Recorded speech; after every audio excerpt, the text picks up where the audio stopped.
How are you? I hope you're well.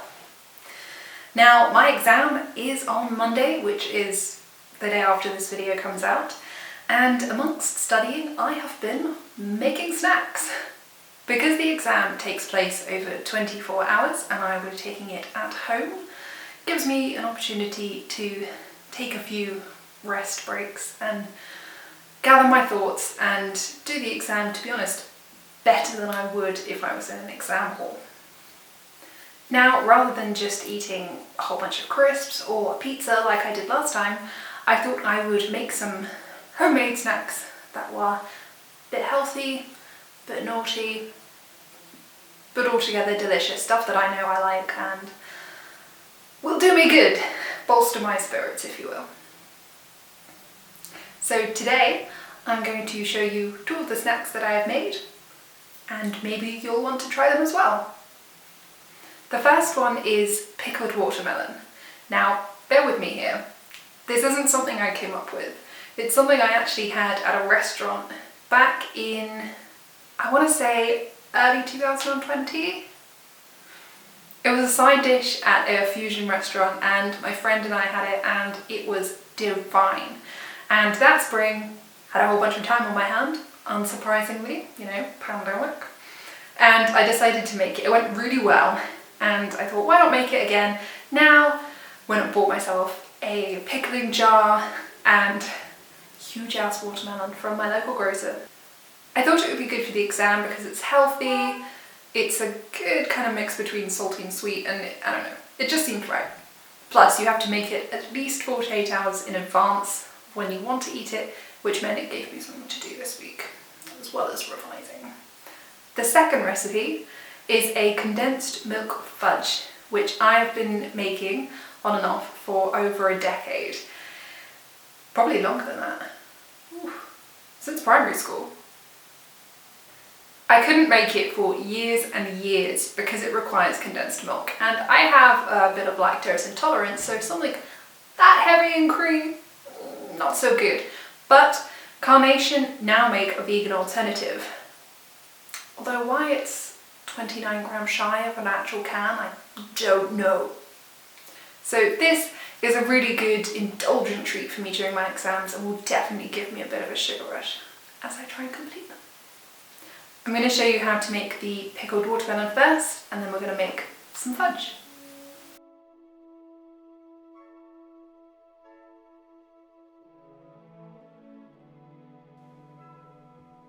Okay, so for the basic pickling liquid, you're going to need vinegar, water, salt,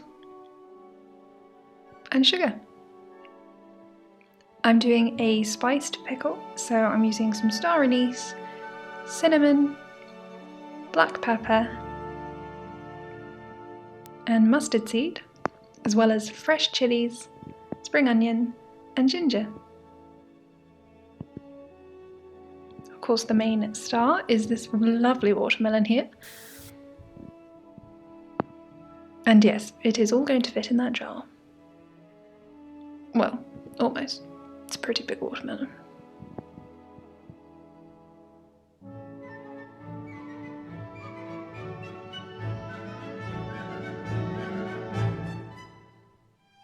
Looks gorgeous though. Now, the good thing about pickling watermelon is that basically none of it goes to waste, as you can eat the rind of a watermelon. It's perfectly safe and the pickling slightly softens it.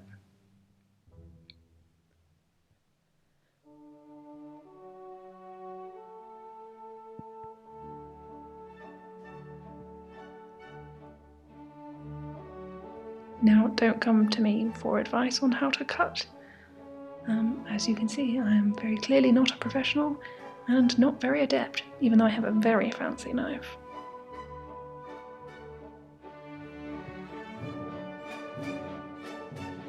I'm cutting each piece into 3, which should just make it slightly easier to consume, especially during an exam.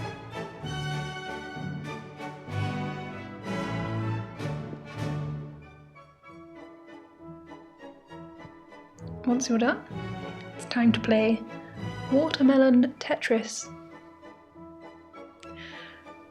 Okay, so although you do want to make sure you get as much watermelon as possible into the jar, you also want to make sure there's enough space between each piece for the liquid to go and any spices that you either want to consume or continue permeating flavour through the brine.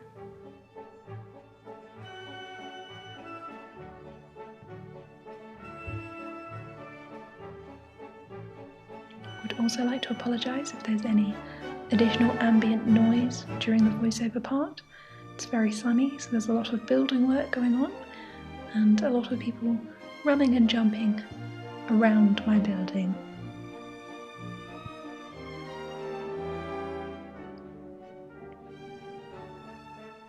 Now, watermelon is aesthetically very pleasing anyway, but in a jar, it's even more beautiful. Okay, you've done Tetrising, it's time to make the pickling liquid. So you've got equal parts water and vinegar, so pop them in a pan, relatively large.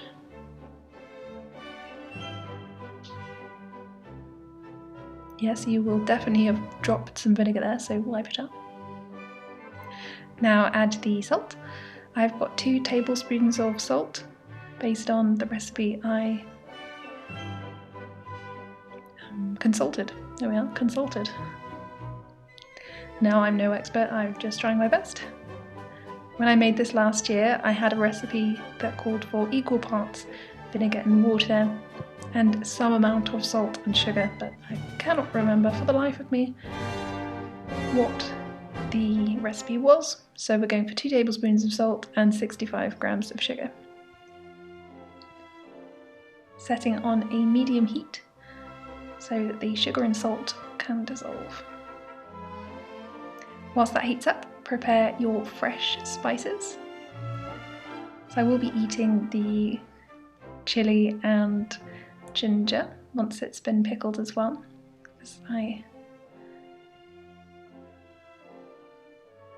That's just a bit different, isn't it? Unlike last year, where I just put these fresh ingredients straight in with the watermelon, I'm actually boiling them with the pickling liquid this time to get a more robust flavour. So it'll be interesting to see what that's like and how it differs from the one I made last year.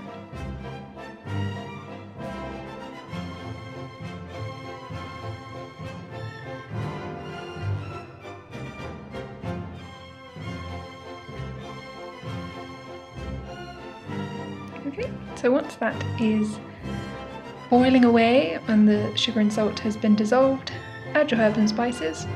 I put some smoked paprika and dried herbs in with this one. And you're going to let that boil up again. Make sure all of your windows are open, by the way, because this is quite pungent. Once it's boiling, set it to simmer for 10 minutes to let all those flavours infuse. Look at that panning shot. I'm very proud of it.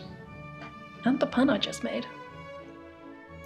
Once it's done, pour it into a jug. Oh, I can't even speak today, I'm so sorry. Now, you could in theory pour it straight into the jar, but because I want to make sure all of those chilies and ginger are put throughout the watermelon, I just wanted to sieve them out, and I also know that without the jug, the pickling liquid would go all over the kitchen, which you don't want, because it would mean not only would lice come into my flat, but ants as well, which you don't want.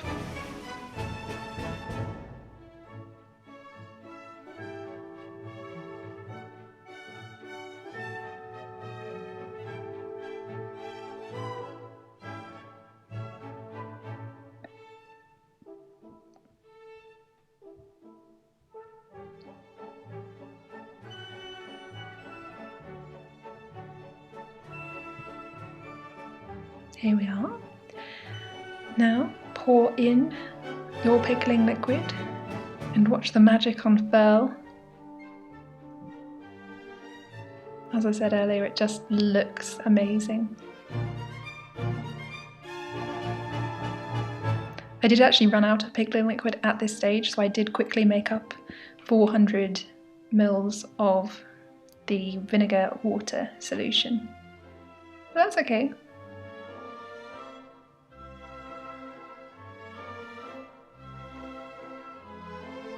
Once you're done, put the lid on nice and tight, and it will need to go in the fridge for 48 hours. But it will be too warm at this point, so do leave it out on the side. You don't want to ruin your fridge. In the meantime, you know, take lots of selfies with your aesthetically pleasing jar of goodness before putting it into the fridge. Lovely. I'm very proud. I think it looks gorgeous. I just hope it tastes good. Should be nice and spicy.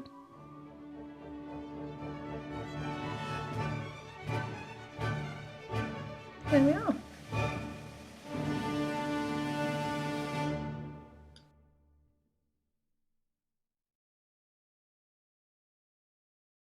And now the fudge.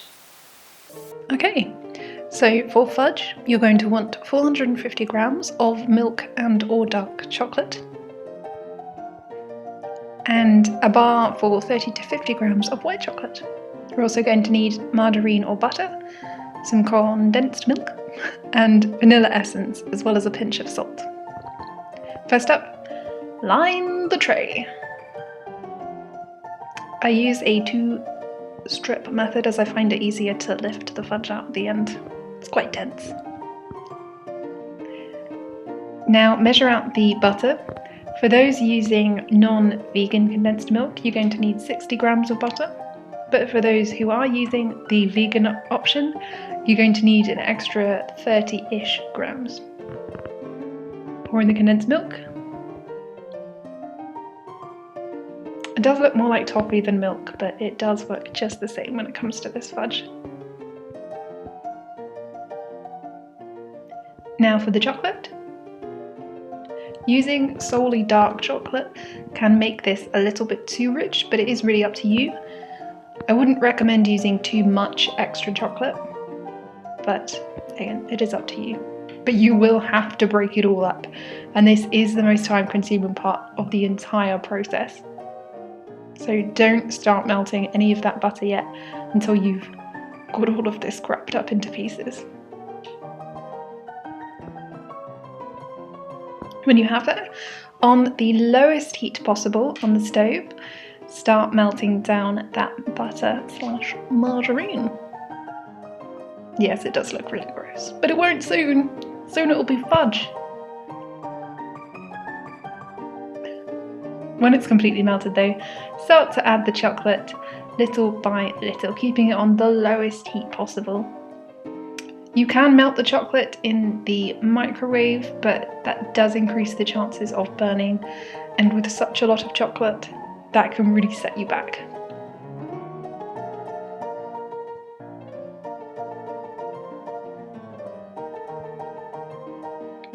When you've melted nearly all the chocolate, you can add more, as the entire pan will be nice and warm. And then once you add the final bit, give it a quick stir on the heat, but then take it off, because you don't want it burning. Keep it as glossy as possible.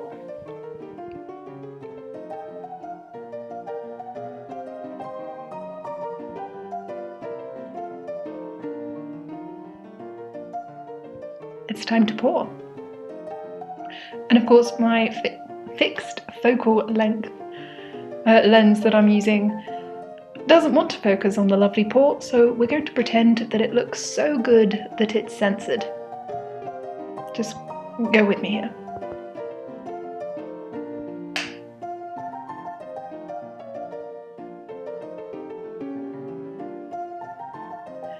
Once you've done, just give it a bit of a shake to make sure as much fudge is as evenly spread as possible. And then time for the white chocolate, which is optional. If you don't want white chocolate on the top, that's completely fine. So you're going to need about 30 to 50 grams of this one, and Nigella, don't worry, we're about to use the microwave. Because there's such a marginal amount, there's no point cooking it unless you've got a very teeny tiny saucepan on the hob.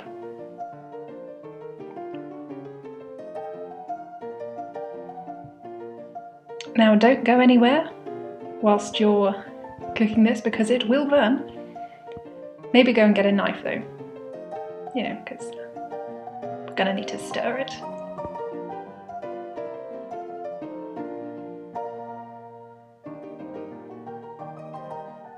So just check, not liquidy enough yet.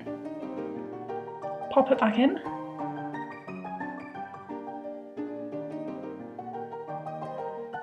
I don't know where that burn mark came from on the microwave. It's not mine, it came with the flat. Oh, we're almost there. So, on that final bit, go and get the tray of fudge because we're going to need to start pouring very, very soon.